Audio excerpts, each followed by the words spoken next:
하나님 아버지, 예배의 자리로 불러 모아주셔서 감사합니다. 이 시간 우리의 마음이 순전하기를 원합니다. 순전한 마음으로 말씀을 받고 그 말씀에 순종하며 살아갈 수 있는 우리 모두가 다 되게 하여 주시옵소서.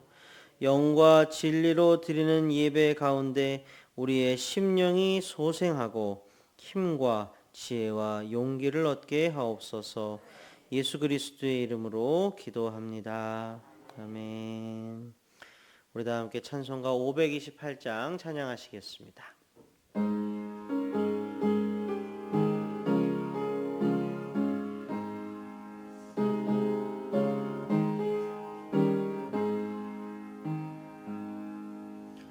예수가 우리를 부르는 소리 그 음성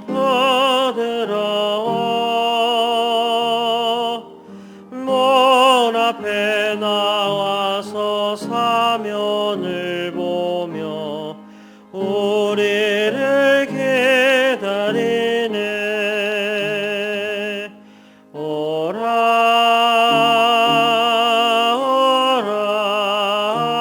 오라 방황치 말고 오라 죄 있는 자들아 이리로 오라 주 예수 앞에 오라. 우리를 위하여 예비해 두신 영원한 집이 있어. 죄 많은 세상을 떠나게 될 때 영접해 주시겠네. 오라 오라 방황치 말고 오라 죄 있는 자들아 이리로 오라 주 예수 앞에 오라. 아멘. 한용숙 권사님께서 기도 인도해 주시겠습니다. 사랑의 하나님 아버지 감사합니다. 날마다 주님이 공급해 주시는 힘으로 말미암아 살아갈 수 있는 은혜를 주시니 감사합니다. 하나님 아버지 어느덧 결실의 계절을 맞이합니다. 더위로 나태했던 믿음, 연약했던 부분들이 결단을 통하여서 저희들 아버지 하나님 늘 승리할 수 있도록 허락하여 주시옵소서. 주님, 저희 교회가 본이 되는 교회, 믿음, 소망, 사랑으로 이 지역에서 희망을 줄 수 있는 교회가 될 수 있도록 허락하여 주시옵소서. 또한 아버지 하나님 주신 모든 사역들이 주님의 은혜로 서로 격려하고 사랑과 인내로 말미암아 결실을 맺게 허락하여 주시옵소서. 또한 아버지 하나님 만나데이를 주신 주님 감사합니다. 저희들 행사로 그치지 않게 하시고 태신자를 품고 기도함으로 전도하는 교회요 전도가 되는 교회로 축복하여 주시옵소서. 하나님 오늘도 주님의 말씀을 듣습니다. 목사님의 주신 말씀으로 인하여서 저희들 이 험한 세상을 믿음으로 이길 수 있도록 도와주시옵소서. 사랑 많으신 예수 그리스도의 이름으로 기도하옵나이다. 아멘. 이 아침 우리에게 주신 하나님의 말씀은 스바냐 3장 1절에서 8절까지의 말씀입니다. 저와 한 절씩 교독하시고 마지막 절을 함께 읽도록 하겠습니다. 배역하고 더러운 곳 포악한 그 성읍이 화 있을진저 그가 명령을 듣지 아니하며 교훈을 받지 아니하며 여호와를 의뢰하지 아니하며 자기 하나님에게 가까이 나아가지 아니하였도다. 그 가운데 방백들은 부르짖는 사자요 그의 재판장들은 이튿날까지 남겨두는 것이 없는 저녁 일이요 그의 선지자들은 경솔하고 간사한 사람들이요 그의 제사장들은 성소를 더럽히고 율법을 범하였도다. 그 가운데 계시는 여호와는 의로우사 불의를 행하지 아니하시고 아침마다 빠짐없이 자기의 공의를 비추시거늘 불의한 자는 수치를 알지 못하는도다. 내가 여러 나라를 끊어버렸으므로 그들의 망대가 파괴되었고 내가 그들의 거리를 비게 하여 지나는 자가 없게 하였으므로 그들의 모든 성읍이 황폐하며 사람이 없으며 거주할 자가 없게 되었느니라. 내가 이르기를 너는 오직 나를 경외하고 교훈을 받으라. 그리하면 내가 형벌을 내리기로 정하기는 하였지만 너의 거처가 끊어지지 아니하리라 하였으나 그들이 부지런히 그들의 모든 행위를 더럽게 하였느니라. 나 여호와가 말하노라. 그러므로 내가 일어나 벌할 날까지 너희는 나를 기다리라. 시내가 뜻을 정하고 나의 분노와 모든 진노를 쏟으려고 여러 나라를 소집하며 왕국들을 모으리라. 온 땅이 나의 질투의 불에 소멸되리라. 아멘. 할렐루야. 우리 성도님들 사랑하고 축복합니다. 새벽에 잘 오셨습니다. 하나님께서 특별한 은총 나뉘어 주실 줄로 믿습니다. 자, 오늘 우리에게 주신 하나님 말씀 스바냐 말씀입니다. 3장 1절부터 8절까지인데요. 자, 오늘 본문은 그 초점이 딱 맞춰져 있습니다. 조준 사격이 되어 있다는 말입니다. 어디입니까? 예루살렘입니다. 오늘 본문 묵상을 알차게 하기 위해서는 그래서 예루살렘에 대한 공부가 도움이 됩니다. 예루살렘.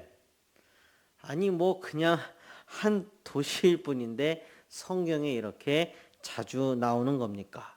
아니 다른 도시들도 많은데 그런 다른 도시들에 비해서 월등하게 많이 언급되는 게 예루살렘입니다. 왜 그럴까요? 자, 시대를 조금 더 확장해서 얘기를 할 수도 있습니다. 오늘날 가장 시끄럽고 말도 많고 탈도 많은 도시가 어디입니까? 여전히 예루살렘입니다. 유대교의 성지이기도 하고요. 이슬람교도 예루살렘을 성지로 여깁니다.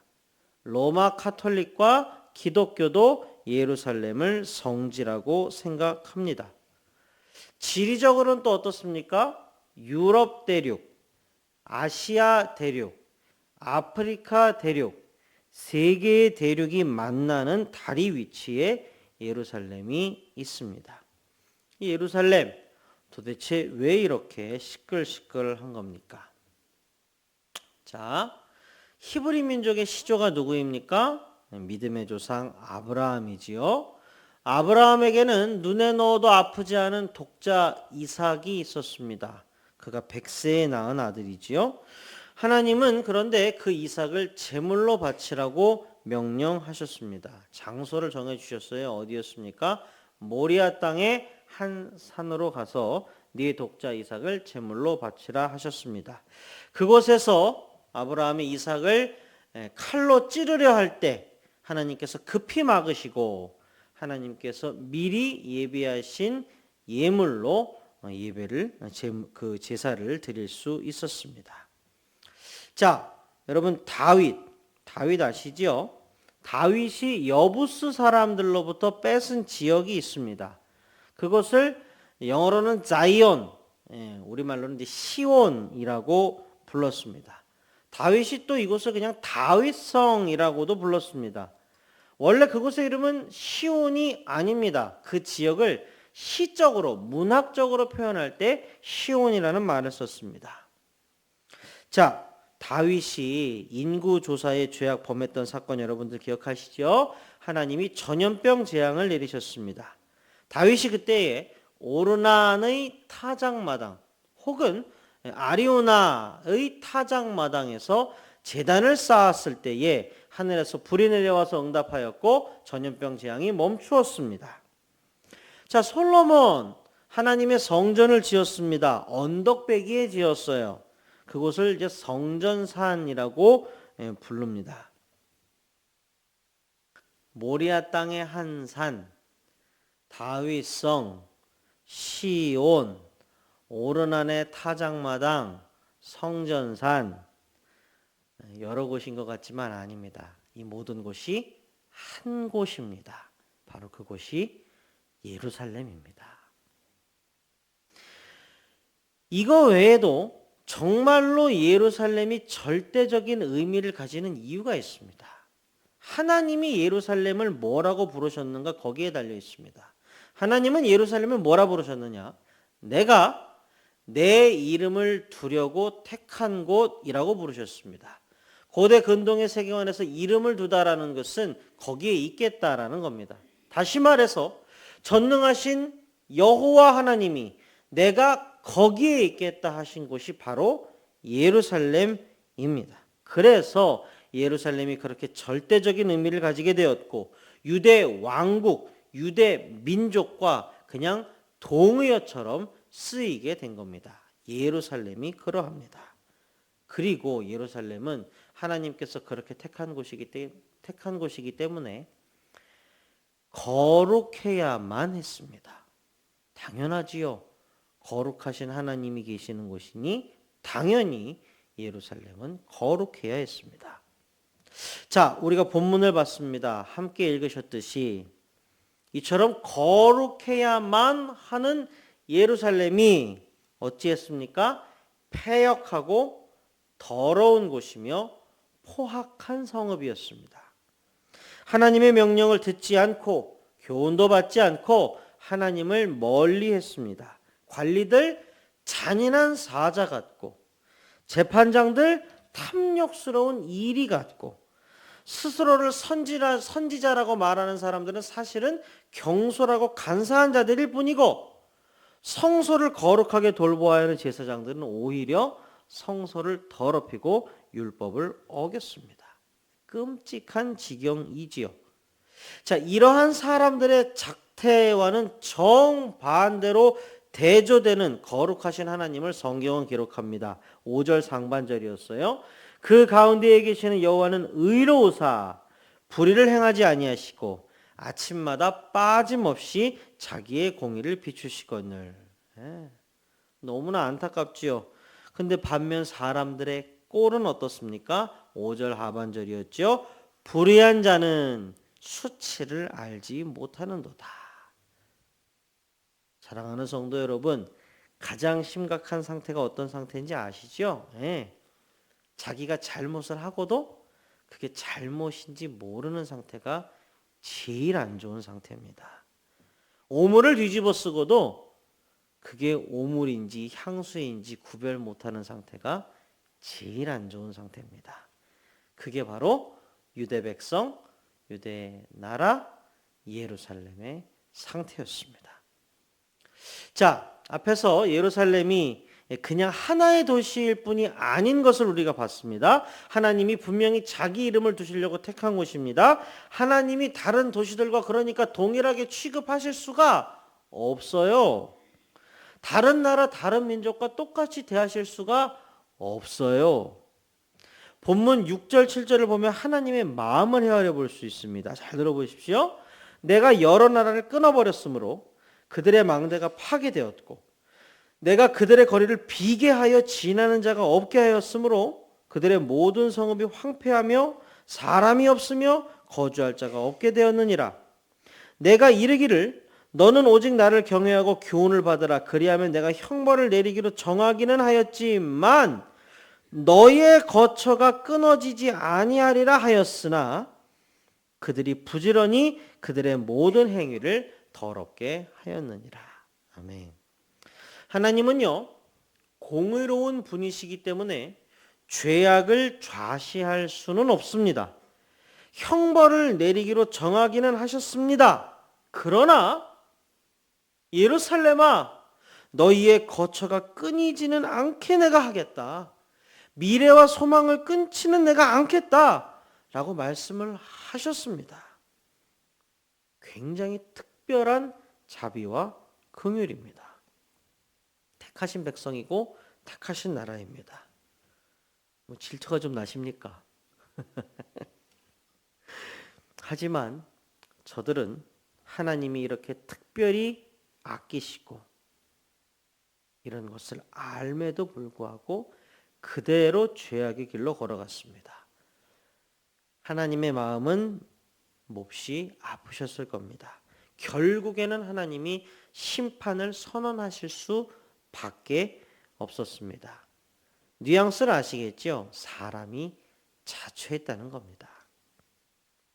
8절이었습니다. 나 여호와가 말하노라. 그러므로 내가 일어나 벌할 날까지 너희는 나를 기다리라.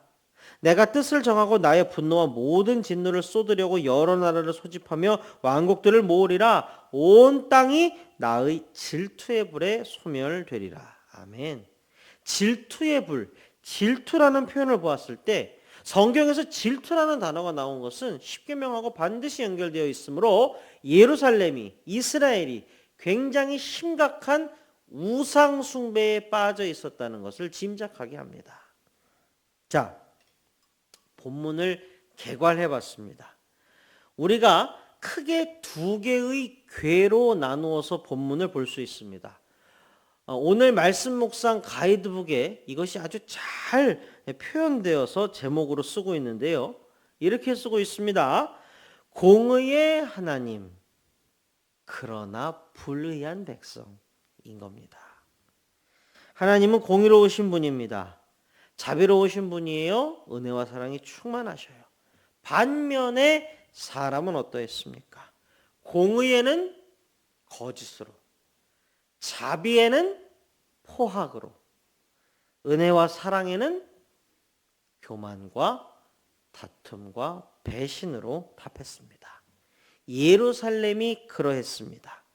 자, 사랑하는 성도 여러분, 묵상은 결국에는 적용입니다. 설교도 마찬가지예요. 결국에는 적용입니다. 내 삶의 자리로 가지고 오지 못하면 소용이 없어요. 하나님은요, 그러니까 분명히 우리가 알 수 있어요. 예루살렘을 특별히 사랑하고 아끼신 만큼, 이스라엘을 특별히 택하고 사랑하고 아끼신 만큼 기대하셨다는 말이에요. 예루살렘아, 너만은 꼭 좀 거룩해 주기를 내가 기대한다. 이스라엘아, 유대 백성아, 너만은 정말 거룩해 주기를 내가 기대한다.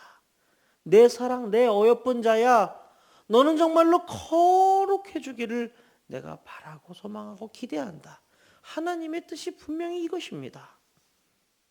그럼 우리에게는요, 예루살렘과 유대 백성에게만 그렇게 하셨습니까?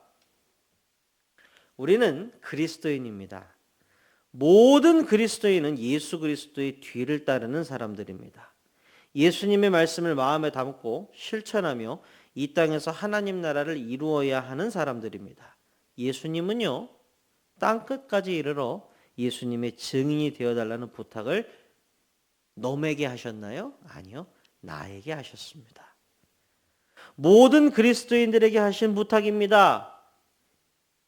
이제 마음에서 승낙이 되십니까? 예, 예수님은요, 우리에게 기대하십니다. 그리스도인에게 기대하십니다.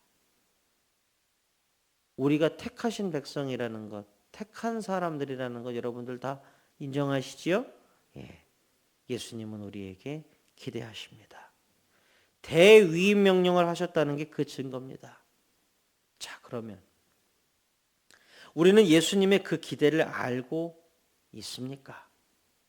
예수님이 우리에게 기대하신다라는 그게, 그 가슴 벅참이 우리의 마음에 있습니까? 생각은 합니까? 시야를 더 크게 확장을 해보았을 때 세상은 그렇지 않은 것 같습니다. 본문에 쓰인 예루살렘의 실상이 오늘날 더하면 더했지 덜하지는 않을 것입니다. 우리가 사는 세상이 얼마나 음란합니까? 얼마나 심하게 곳곳이 우상으로 채워져 있습니까? 도처에서 발생하는 천재지변과 전쟁을 보십시오. 정치의 영역에서 우리는 부르짖는 사자들을 보고 있습니다. 경제의 영역에서, 사법의 영역에서 오늘도 우리는 탐욕스러운 이리들을 보고 있습니다.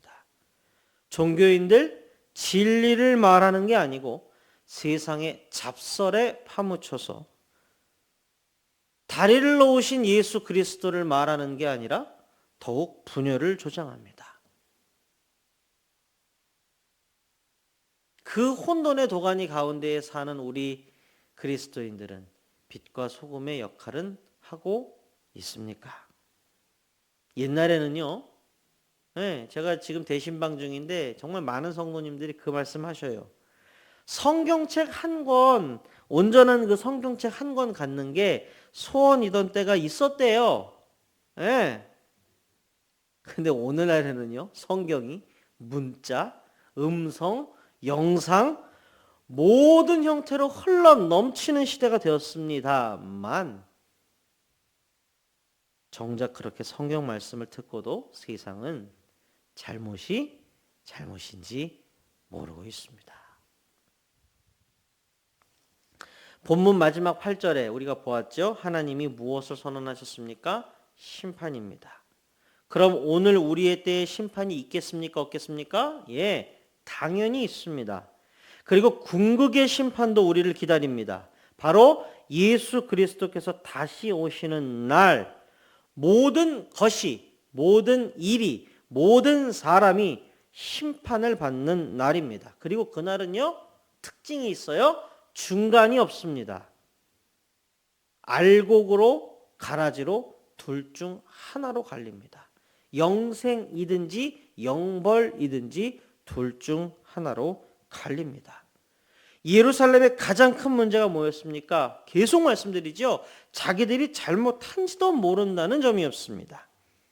우리가 오늘 본문 말씀을 마음에 새기고 하나님의 심판을 피하기 위해서는 우리가 무엇을 잘못하고 있는지를 정확하게 알아야 합니다. 이를 위하여 무엇이 필요하겠습니까? 본문에는 율법이라는 단어가 쓰였는데 오늘날로 치면 뭡니까? 예, 하나님의 말씀을 얘기합니다. 우리가 우리의 모습을 정확히 알려면 뭐 어떻게 해야 돼요? 당연히 거울에 이제 우리를 비춰야죠. 투명한 거울에. 투명한 거울 곧 뭡니까? 하나님의 말씀입니다. 그리고 한 가지가 더 있어요. 들을 귀 있는 자는 들을지어다. 또 내 눈에 들보를 먼저 보아라. 영의 눈과 영의 귀가 밝아야 합니다. 이것은 성경의 구절들로 풀어내면 뭐가 되느냐? 내 영의 눈과 내 영의 귀를 밝게 하실 분은 한 분입니다. 성령 하나님입니다. 그러므로 하루도 빼놓지 않고 우리가 성령 충만을 구해야 한다는 뜻입니다. 말씀을 맺겠습니다. 하나님은요, 우리에게 기대하십니다. 하나님의 형상으로 지음 받았기 때문입니다. 예수님의 피값으로 구원하셨기 때문입니다. 성령 하나님께서 우리의 심령에 항시 내주하시기 때문입니다. 사랑하는 성도 여러분, 우리 모두 다 하나님의 그 기대에 부응하는 삶을 살 수 있기를 축복합니다. 하나님의 말씀을 가까이 하고 말씀을 준행하고 죄악을 멀리하며 날마다 성령의 조명과 도움을 구하며 살아갈 수 있기를 소원합니다. 공의의 하나님에게 불의로 답하는 것이 아니라 순종과 오직 예수로 답할 수 있기를 주님의 이름으로 축복합니다. 다 함께 기도하시겠습니다. 하나님 아버지 감사합니다. 오늘 우리에게 말씀 주시고 그 말씀으로 우리를 깨우쳐 주셔서 감사합니다. 말씀의 거울에 우리를 비추입니다. 우리의 모습 그대로 드러나게 하시고 보여주시옵소서. 하나님의 말씀은 살아있고 활력이 있어서 좌우의 날선 어떤 검보다도 예리하여 우리의 혼과 영과 및 관절과 골수를 찔러 쪼개며 마음의 생각과 뜻을 판단하나니 이렇게 말씀하셨지 않습니까? 오늘 우리에게 주신 말씀이 우리의 심령에 그와 같기를 소원합니다. 우리의 심령을 찔러 쪼개어 주옵소서. 우리의 모습을 비추어 주옵소서. 새롭게 하여 주옵소서. 변화시켜 주시옵소서. 세상의 허탄한 소리가 아니라 주님의 음성 따라 살아가는 우리 모두 다 되게 하여 주시옵소서. 이 시간 우리 성도님들과 함께 마음을 모두어 우리 빛과 소금의 가족들, 특히 육신의 질병과 마음의 어두움으로 힘들어하시는 성도님들을 위해서 기도합니다. 여호와 라파의 하나님, 치유하는 광선을 발하여 주시옵소서. 회복이 일어나되 온전한 회복이 일어나게 하여 주시옵소서. 결코 그 마음 무너지지 않게 하시고 오직 주님 바라보고 의지하고 앙망하며 독수리 날개치며 올라감 갖게 하여 주시옵소서. 결코 혼자가 아니라는 것을 깨닫게 하시고 단 하나의 기도도 땅에 떨어지지 아니하는 것을 목도하게 하여 주옵소서. 육신의 질병, 마음의 어두움들 반드시 낫고 떠나갈 줄로 믿습니다. 그것을 넘어서서 심령이 소생하는 시간, 신앙이 진일보하는 시간 되게 하여 주시옵소서. 하나님, 우리 빛과 소금 교회에 어여삐 여겨주셔서 감사합니다. 지난 여름 우리를 돌보아 주신 은혜에 무한 감사드립니다. 이제 가을에 새로운 사역들이 시작이 됩니다. 진행이 되고 있습니다. 만나데이가 시작되었습니다. 절대로 하나의 행사로 끝나지 않게 하옵소서. 전도자의 사명을 되새기는 사건이 되게 하여 주옵소서. 사방천지로 복음을 흘려보내는 놀랍게 복된 시간 되게 하여 주시옵소서. 대안학교가 시작이 됩니다. 우리 아이들 하나님 책임져 주옵소서. 아름다운 청년으로, 건강한 청년으로, 정말 주님 보시기에 흡족한 청년으로 자라나게 하여 주시옵소서. 노아 공동체를 축복하여 주옵소서. 문화교실의 모든 것들을 채워 주시옵소서. 우리 빛과 소금에서 일어나는 모든 사역들 가운데 주님의 이름만 오롯이 드러나기를 원합니다. 모든 위해와 악독으로부터 지켜주시고 필요한 모든 것들을 공급하여 주시고 하나님의 눈과 마음 언제나 함께하여 주시옵소서. 우리 빛과 소금 교회 마지막 때에 과연 진실로 빛과 소금의 역할 충실히 감당하게 하여 주옵소서. 이 모든 말씀 우리 주 예수 그리스도의 이름으로 간절히 소원하며 기도드립니다. 아멘.